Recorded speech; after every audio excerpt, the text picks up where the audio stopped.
Bom dia, a paz do Senhor a todos.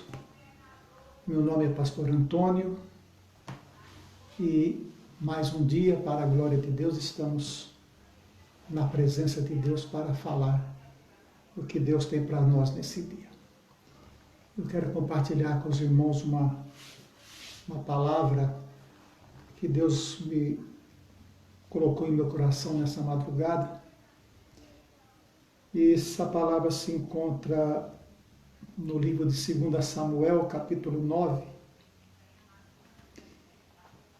E eu quero fazer aqui a leitura desse texto. Que esse texto fala a respeito da história de Davi e Jonatas e do filho de Jonatas, Mefibosete.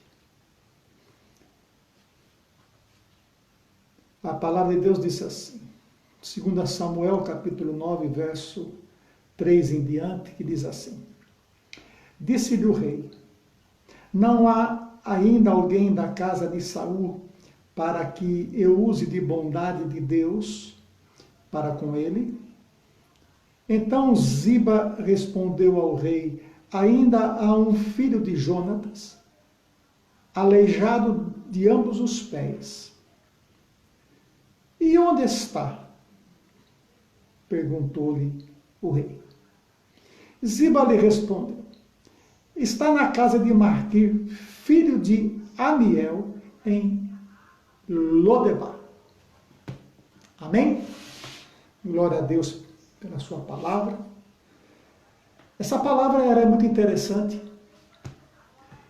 porque quando nós lemos esse texto na íntegra, ele pode nos levar há várias formas de interpretação. Aqui nós podemos trabalhar esse texto na questão da etimologia de nomes, a respeito da situação de Mefibosete, a questão da localização de Lodebar, a questão de quem é Marquir, uma série de fatores que a gente pode abordar. Nós podemos aqui pensar na questão psicológica também deste jovem Mefibosete, da forma como as coisas aconteceram, e tem como se abordar de várias formas esse texto. Mas o que Deus me levou nessa madrugada a pensar nesse texto é exatamente sobre uma palavra que não está nesse texto, mas está o sinônimo dela. Interessante isso.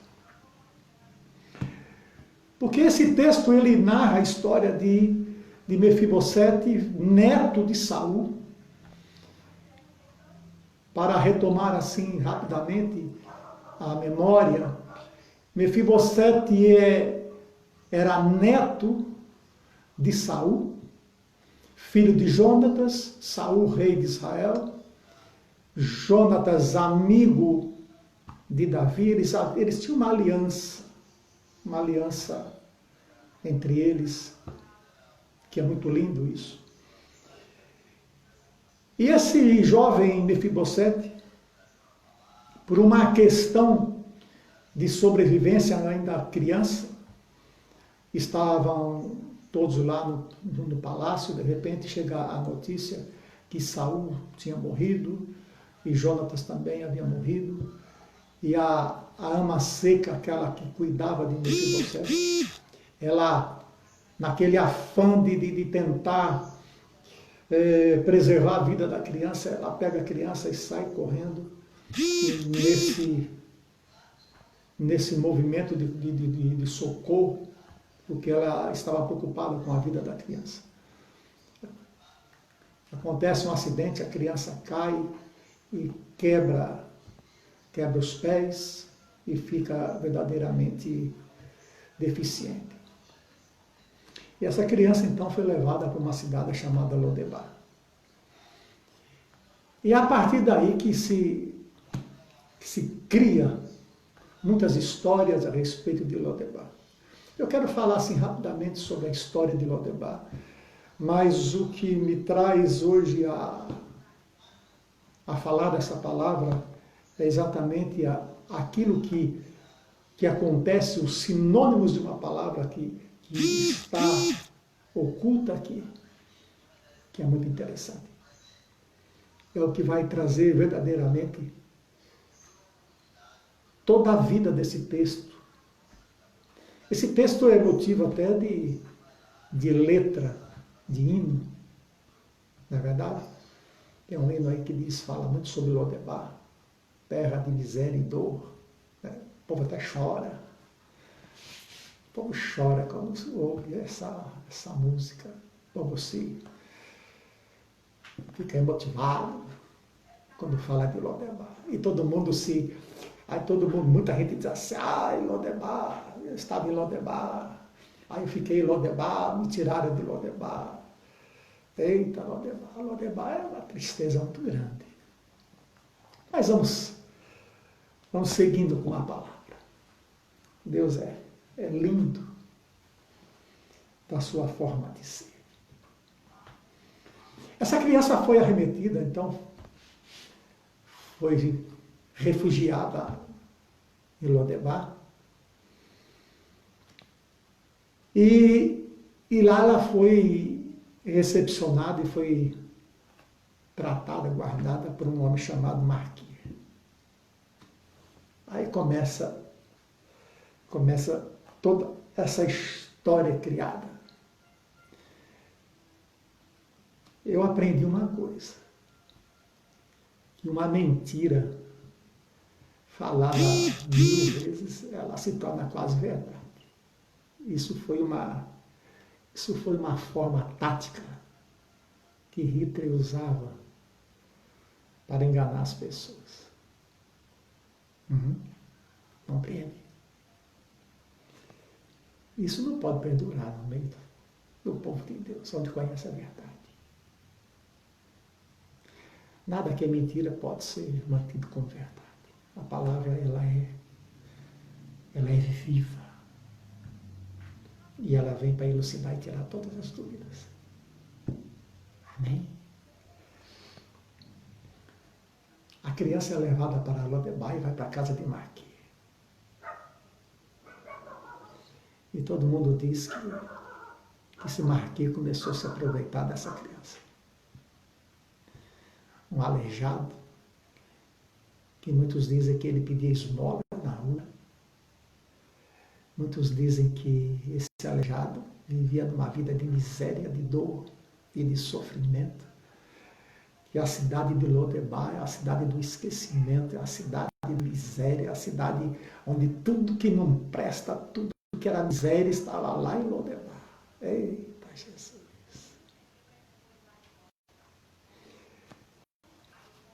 Deixa eu lhe colocar aqui algumas considerações, entende? Eu não quero abordar aqui a questão da etimologia do nome da cidade de Lodebar, que se a gente for entrar, nós vamos ficar aqui mais de 1 hora só para trazer a existência, ao conhecimento, a origem dos nomes. A cidade de Lodebar era uma cidade, a princípio, uma cidade muito próspera. Muito próspera. Porque Lodebar, ela está localizada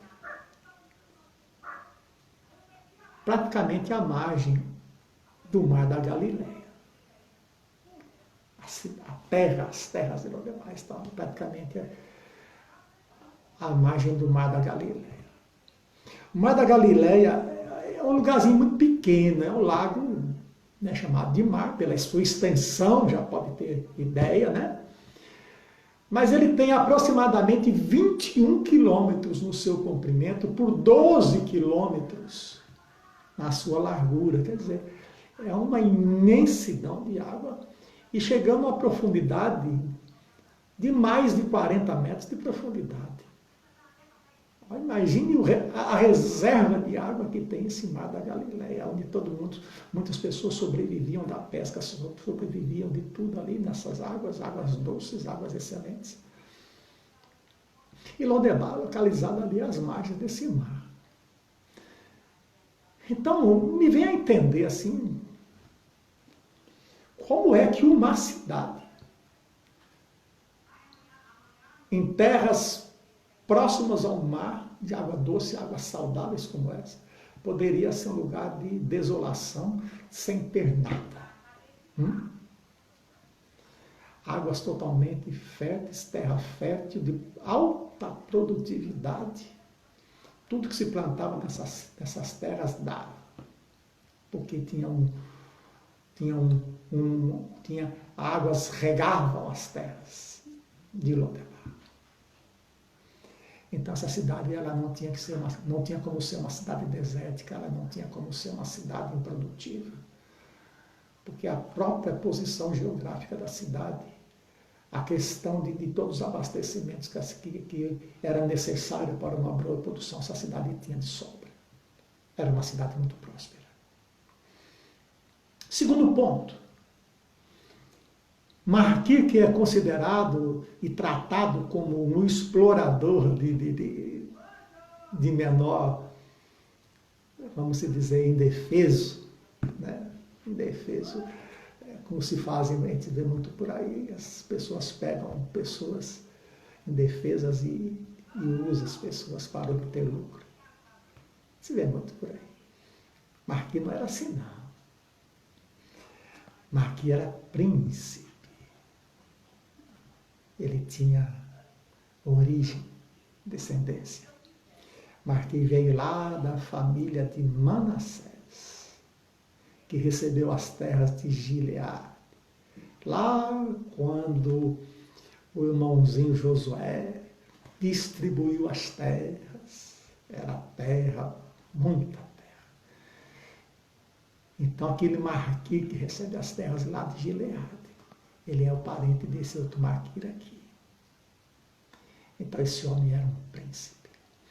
Esse Marquis aqui de Lodebar foi o homem que socorreu Davi no deserto e levou para Davi mantimentos para todo o seu exército.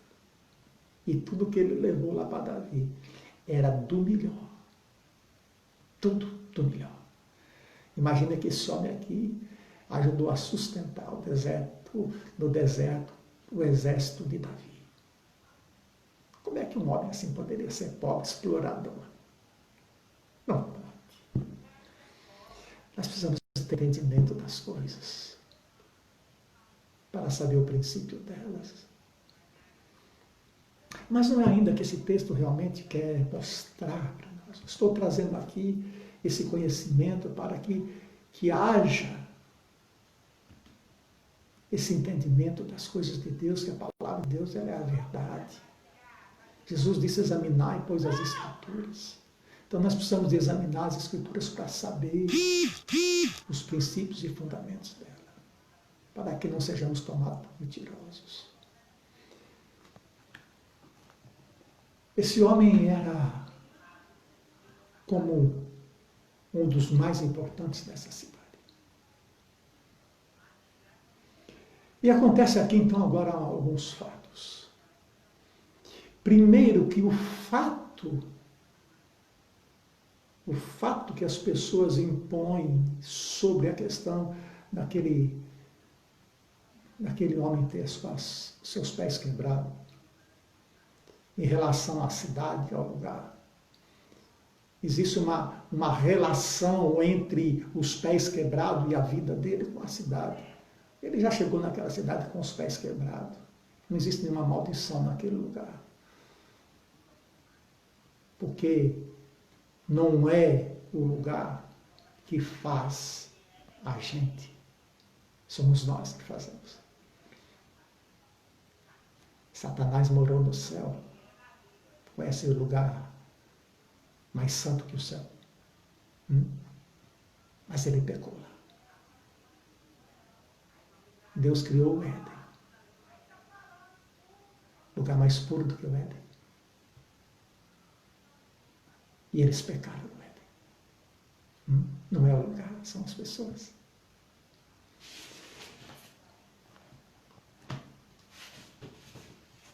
E ele já chegou lá aleijado. Mas foi muito bem tratado. Imagine naquela época um aleijado conseguisse casar. Mefibosete se casou e teve filho. É o que diz a palavra. Mas vamos continuar, porque isso é só para nós trazermos um entendimento de quem é Mefibosete e de quem é Lodebar, para a gente esquecer de vez essa história de falar de miséria e falar de maldição. Aqui não se trata de maldição. O centro, o âmago, o que Deus quer nos ensinar nessa palavra aqui é muito mais além do que localização geográfica, do que nomes. O nome Lodebar foi dado àquela cidade porque Lodebar quer dizer sem nome. A etimologia leva a entender. Lodebar, lo sem, debar, nome, sem nome. Essa cidade foi mudada o nome dela para proteger o neto de Saul. Sem nome, sem relação. Aqui não tem relação com o rei, aqui não tem relação com nada. Vocês estão procurando, se alguém fosse procurar o neto de Saul para matar, porque o neto de Saul, ele tinha direito ao trono de Israel. E o povo daquela cidade mudou o nome da cidade para protegê-lo.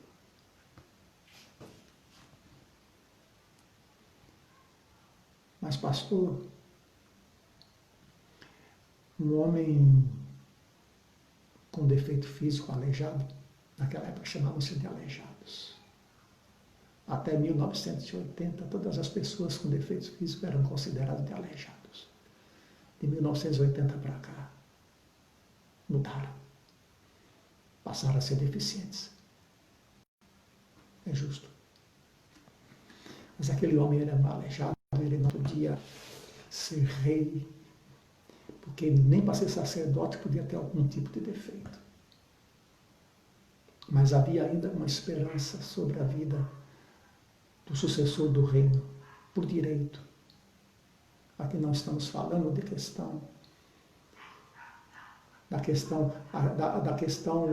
de herança, da questão de separação por Deus. O rei Saul foi aclamado rei pelo povo. O povo pediu um rei.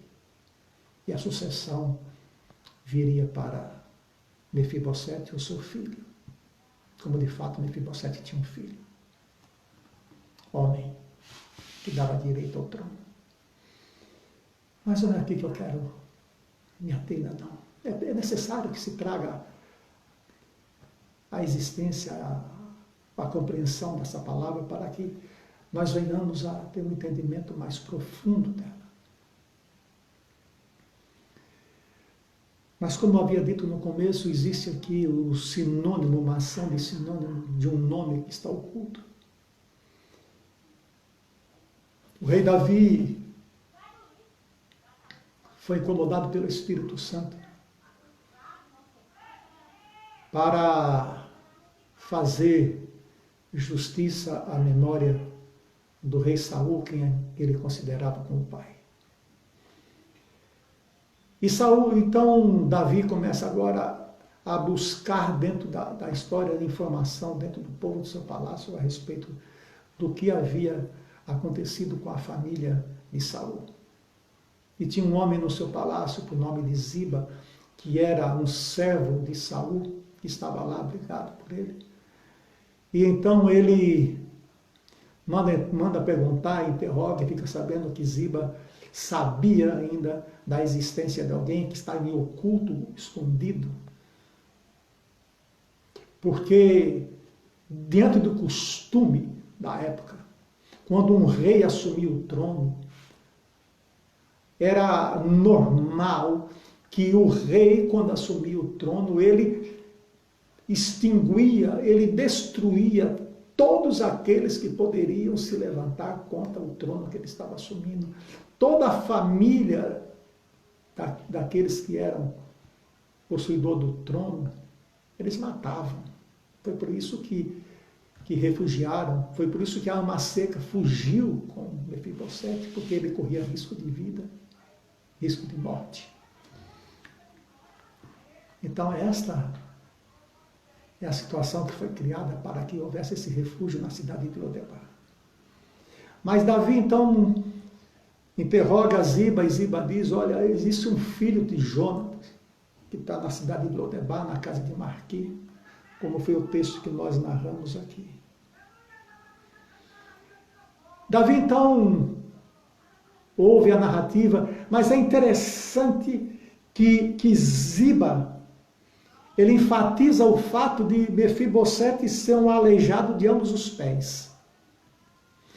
Ele apresenta logo de cara para o rei e diz, olha rei, existe lá uma pessoa, mas ele é aleijado dos pés, ele já está dizendo para o rei, olha rei, olha, eu sei que o Senhor é o dono do trono, o Senhor tem direito, o Senhor pode fazer todas as coisas, mas essa pessoa aqui, ele é um aleijado, que ele está querendo dizer, olha, ele não vai fazer mal nenhum contra o Senhor, porque ele já está condenado pela própria vida, pela própria história, então ele não tem como fazer absolutamente nada, ele não pode lutar, ele não pode reivindicar o direito do reino, porque ele é um aleijado. Deixa ele lá, porque ele já está lá há tanto tempo. Mas Davi, quando ouve falar que existia um filho de Jonatas, o coração de Davi não se conteve. Porque Davi tinha uma intimidade muito grande com Jonatas.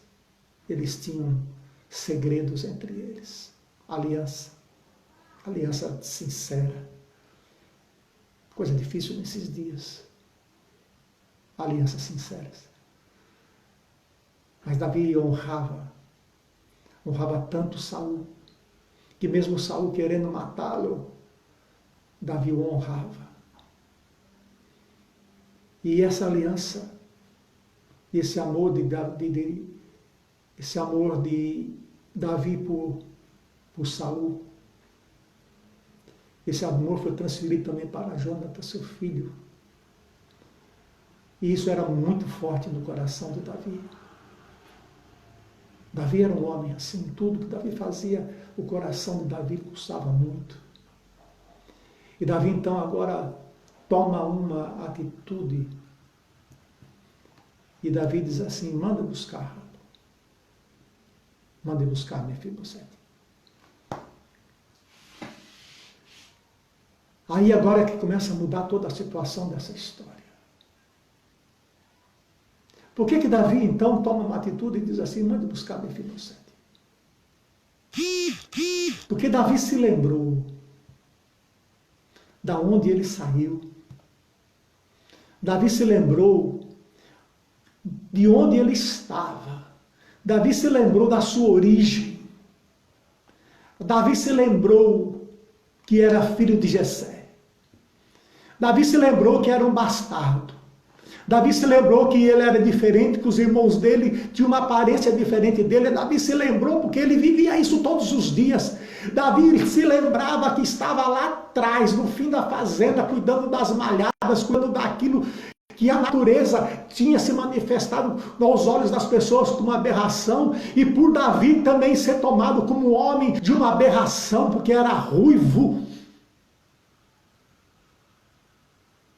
Então, aquilo que é aberração, cuida de aberração. Então, Davi cuidava daquilo onde eram animais que tinham defeito físico, onde eram animais que tinham defeitos de pele, onde que os animais não eram igual os animais mais bonitos visualmente. Então, ele foi colocado lá no fundo da fazenda. A Bíblia diz que ele cuidava das malhadas lá no final, porque lá atrás ninguém ia, porque as pessoas quando chegavam na fazenda, olhavam na frente, o gado, os cavalos, tudo que tinha mais bonito estava na frente da fazenda para mostrar para as pessoas o potencial do lugar, porque mostrando aquilo as pessoas enchiam os olhos, mas não sabia verdadeiramente o que estava escondido no fundo da fazenda, porque muita gente, às vezes a gente só quer mostrar aquilo que pode encher os olhos das pessoas à primeira vista, mas o profundo, o oculto, aquilo que está guardado lá no fundo, as pessoas querem continuar escondendo.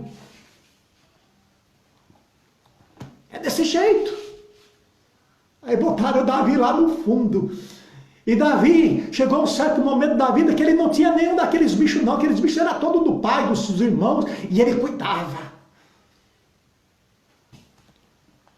E diz que veio lá um leão para tentar comer um bicho daquele, Davi partiu para cima do leão e tomou o bicho. De repente veio um urso para pegar o bicho, nem dele era. E Davi arriscou a sua vida e também tomou lá e matou o bicho, matou o leão, matou o urso e trouxe o bicho de volta e disse: esses bichos aqui estão sob minha responsabilidade, sob minha guarda, ninguém vai tirar não. Mas ninguém pode esquecer que Davi era um poeta. Ele era um poeta. Porque somente alguém com um coração de poeta poderia escrever o que ele escreveu.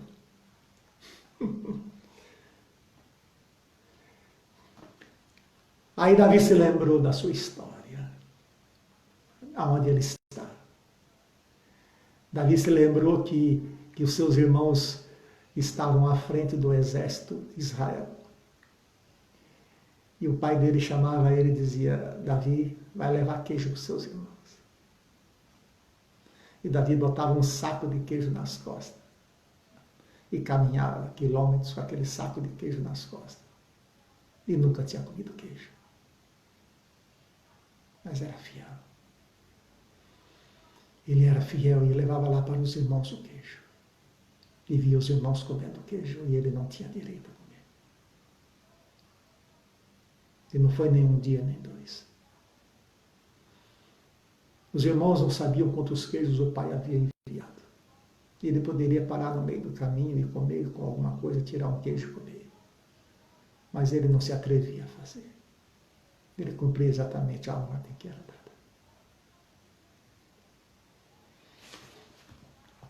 Mas chegou um dia que chegou um homem na casa de Davi, na casa do pai de Jessé. Esse homem por nome de Samuel, profeta Samuel.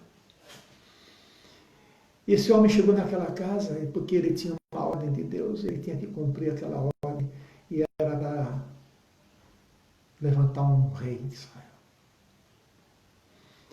E ali começa a passar os filhos de Jessé, e foram passando um, outro, foram passando todos. Todos homens de porte, todos homens fisicamente preparados. E aí depois que passaram todos aqueles que estavam na casa, todo mundo conhece a história e perguntaram: tem mais algum? Ah, tem um que está lá, mande buscar. Porque se ele não chegar, nós não vamos sentar à mesa. Quando Davi chegou, que entrou, devia estar todo sujo do seu trabalho, porque assim ele era rejeitado. Davi era um bastardo, filho de um outro relacionamento de Jessé, que Jessé queria se esconder. É por isso que Davi ficava escondido, porque Jessé queria esconder a sua realidade. E quando Davi chega naquele lugar, Deus brada no coração do profeta e diz: aí está o rei de Israel. E ninguém podia sentar na mesa, porque o rei agora ia comer queijo. Pela primeira vez ele senta para comer queijo. E Davi, quando tem a notícia, exatamente, e recebem, quando Ziba diz ele é um aleijado. Ziba diz isso de uma maneira totalmente pejorativa, para manchar a imagem daquele homem que não tinha culpa de estar com os pés quebrados. Como Davi também não tinha culpa de estar cuidando das ovelhas, as malhadas, limpando a sujeira da casa. O serviço mais sujo da casa quem fazia era Davi, porque ele era rejeitado e bastardo. Davi sentia dentro de si, ele sentia no seu coração, porque ele sabia de onde Deus o havia tirado. E Davi diz assim: traga ele. E esse ato de trazê-lo, quando Davi recebe Mefibosete dentro do seu palácio, os sonhos daquele homem que havia se perdido, filho do rei, neto do rei, que teria direito ao trono, havia se perdido pelo tempo. Mas Deus havia trazido a memória de quem podia fazer por ele, com justiça, independente do seu estado físico. E quando ele adentra ao palácio, Davi traz dentro de si isso que Davi traz, e isso que acontece ali naquele momento, independe totalmente de ação do Espírito Santo, independe de ação de Deus. Ali era uma coisa humana, 100% humana. E Davi tem um gesto que é conhecido pela palavra hebraica de recebe. Recebe. Recebe é sinônimo de dedicação, de lealdade. Recebe é sinônimo de bondade, de graça. Davi se lembrou da bondade, da misericórdia, da graça que Deus usou com ele quando ele estava lá, atrás da fazenda. E deu a ele o direito do trono.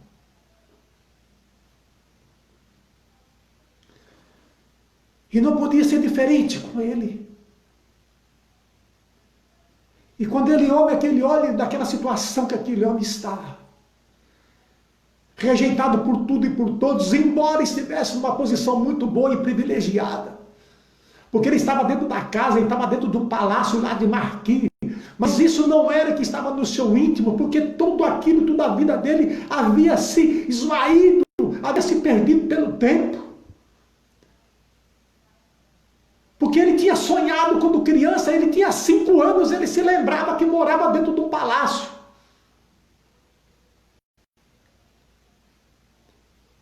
E ele se perguntava durante a vida toda o que se foi disso. Ele sabia exatamente que ele era neto de um rei. Ninguém poderia tirar isso dele.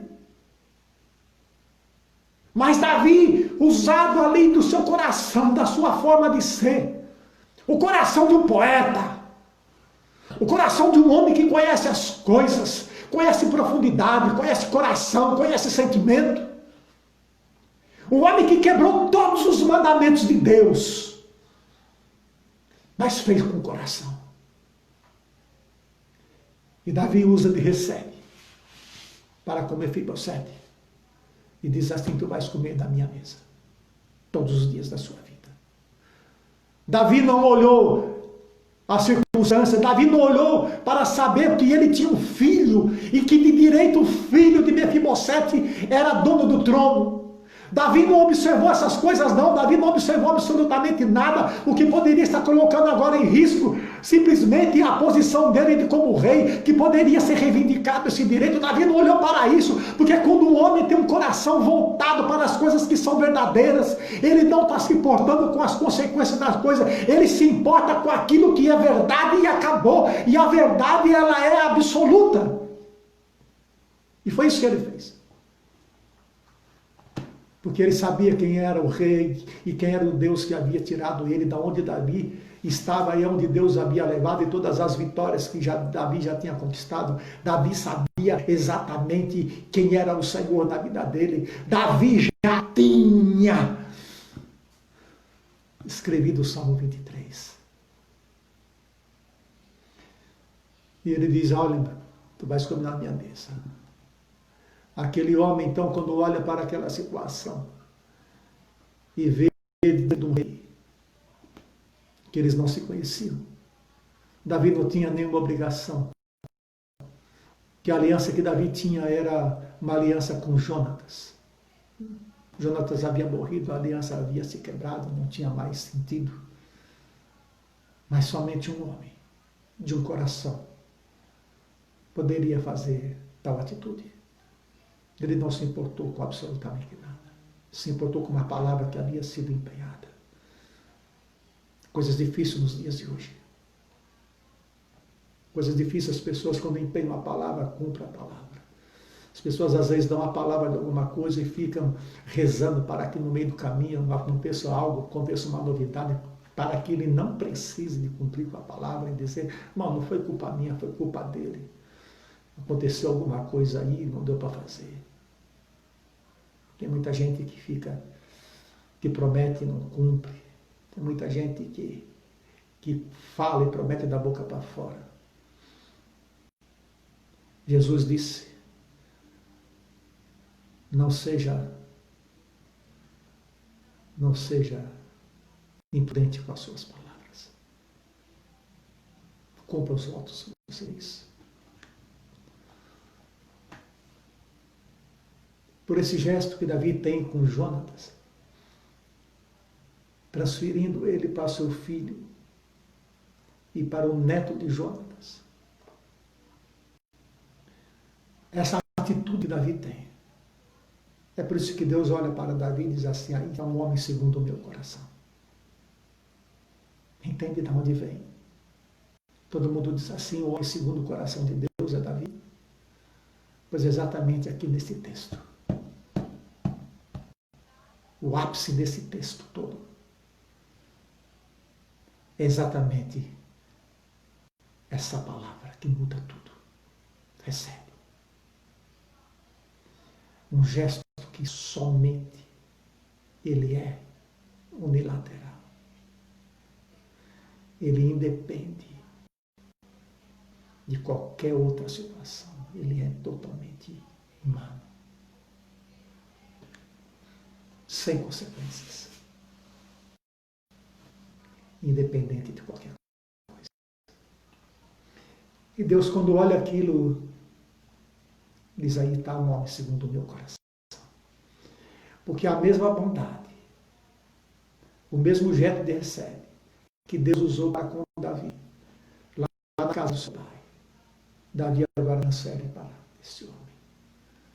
Somente um coração que conhece a Deus pode ter um gesto como esse.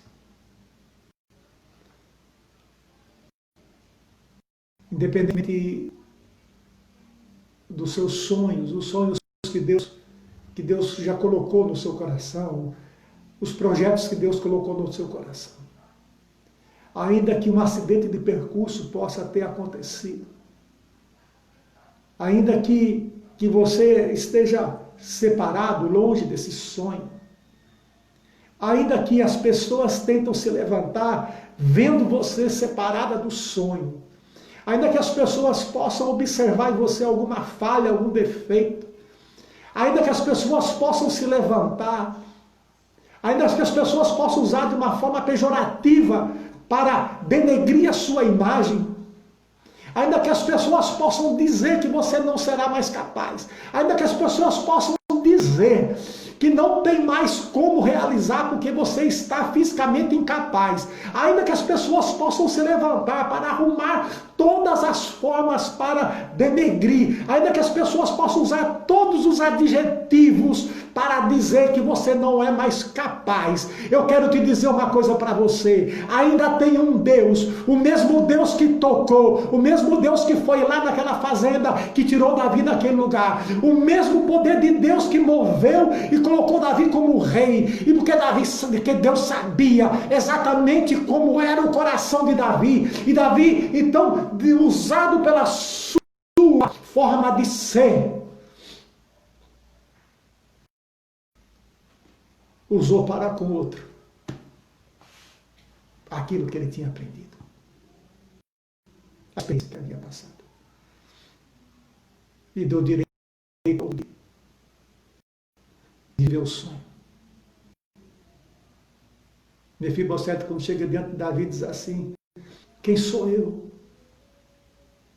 Um cão morto para estar na sua mesa.